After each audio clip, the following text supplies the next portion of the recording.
morning, myself Dr. Vivek Kumar Jain from Physics Department, Biani Girls College.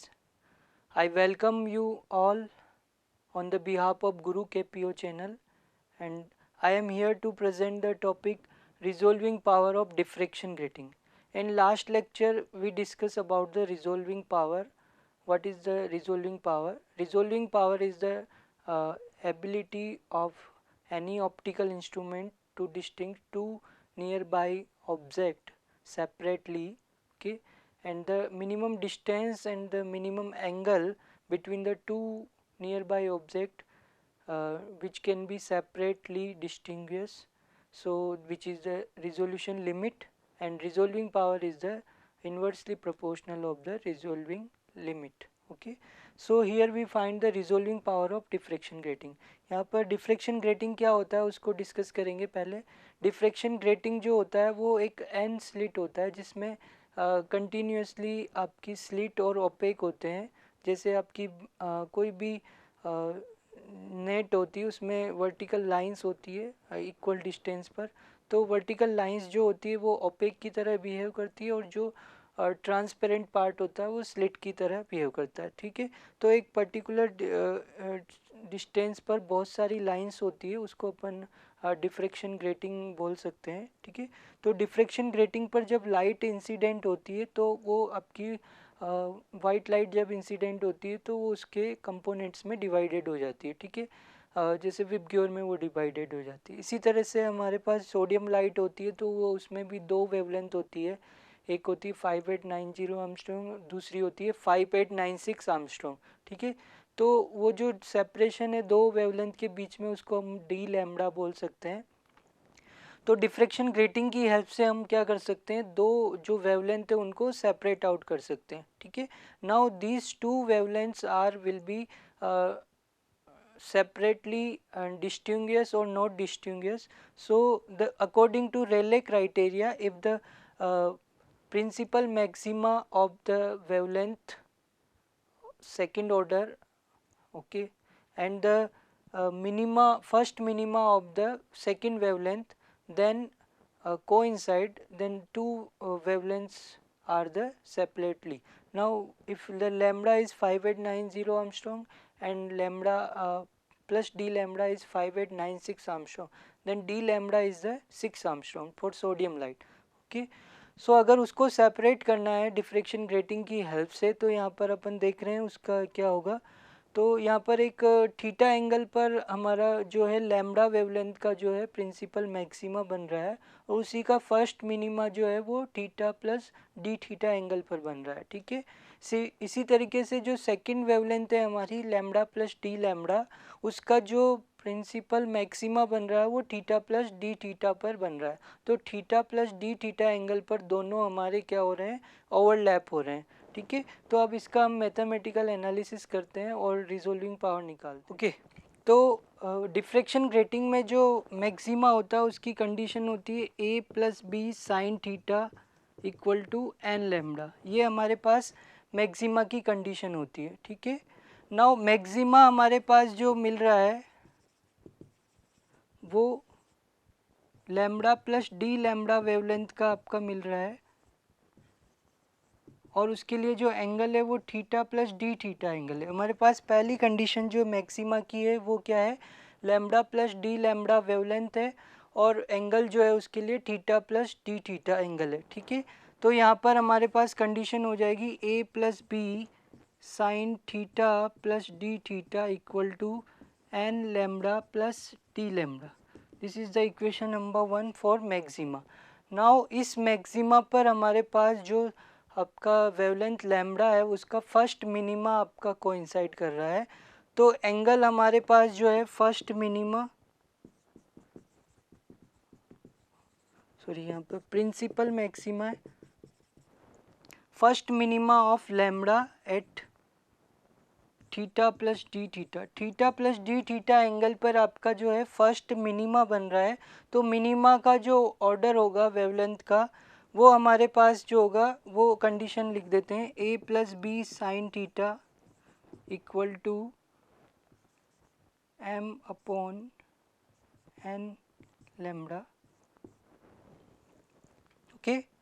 यहाँ पर जो है n will be the different order and m upon n will be the different order of lambda.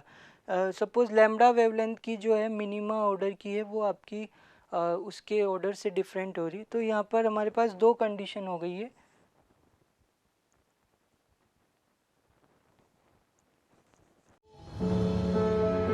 My college taught me to be modern and ethical. My college told me I can. My college told me to be bold and daring. My college taught me to say sorry. My college taught me to be independent. My college taught me to be helpful. My college made me believe in myself. My college taught me to enjoy my life. Biyani group of colleges, yes, where you can trust.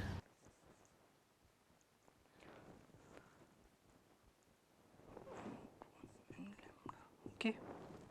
Now see that दोनों coincide कर रहे हैं, left hand side दोनों की equal है, right hand side में आपका जो है ऑर्डर है, तो दो सेपरेट नियर बाई ऑब्जेक्ट है तो उनका जो ऑर्डर होगा वो आपका इस ऑर्डर में होगा। वेयर यहाँ पर हम देख सकते हैं m is equals to n+1। ठीक है, जो ऑर्डर है इसका m वो आपका क्या होगा, जस्ट इसका जो ऑर्डर है कैपिटल N यहाँ पर हमारे पास नंबर ऑफ स्लिट्स जो उसके अंदर अवेलेबल है डिफ्रैक्शन ग्रेटिंग में वो है, और उससे जस्ट वन ऑर्डर मतलब एक नेक्स्ट ऑर्डर की जो फ्रिंज है वो हमारे पास कोइंसाइड हो रही है। ठीक है, तो यहाँ पर हमारे पास जो m की वैल्यू होगी वो किसके बराबर हो जाएगी, n+1 के बराबर। नाउ इन तीनों इक्वेशन से हम इसको सोल्व आउट करते हैं तो हमारे पास जो रिजल्ट आता है वो n lambda plus d lambda equal to n+1 into lambda divided by n. Now it will be solved n d lambda equal to, this will be cancel out, so n upon n 1 upon n lambda. Okay, so lambda upon d lambda equal to n. So this will be the formula of resolving power. Lambda upon d lambda is the resolving power of diffraction grating, which is equal to small n into capital N. Small n is the order of maxima for the wavelength lambda plus d lambda, and capital N is the number of slits in the diffraction grating. Okay, so it depends on the number of slits and the diffraction जो principal maxima का जो order है उस पर depend करती है। It's not depend on the wavelength, not depend on the angle. Okay, so if we describe this is the resolving power, then we can compare this resolving power with the also the magnifying power. Okay, so what is the magnifying power? Magnifying power is the ability of enlarging the object. अगर किसी भी object को हम enlarge करते हैं तो उसकी जो इनलार्जिंग कैपेसिटी वो मैग्नीफाइंग पावर कहलाती है। सेम हमारे पास होता है एक डिस्पर्सिव पावर। डिस्पर्सिव पावर क्या होता है कि किसी भी ऑब्जेक्ट जो है उसको कितना डिस्पर्स कर सकते हैं ना, उसको हम the maximum condition for wavelength lambda.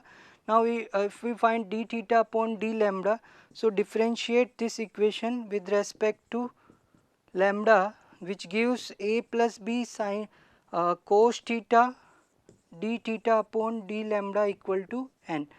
Here the differentiation with respect to lambda, so this gives the n. Here sin theta will be differentiate, so this will be the cos theta, which is d theta into d lambda.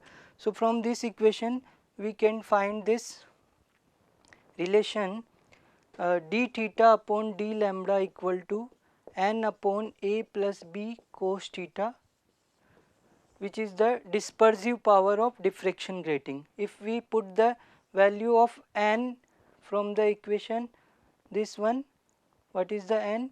So n equal to a plus b sin theta divided by lambda, that is a plus b cos theta. So this will be cancelled out. Now d theta upon d lambda equal to tan theta upon lambda. So this will be the dispersive power of diffraction grating, tan theta upon lambda or n upon a plus b cos theta. Okay. So these are the relation for dispersive power and resolving power of the diffraction grating. Thank you. Thank you for watching this video. Please like, comment and share the Guru KPO channel and this video. Thank you very much.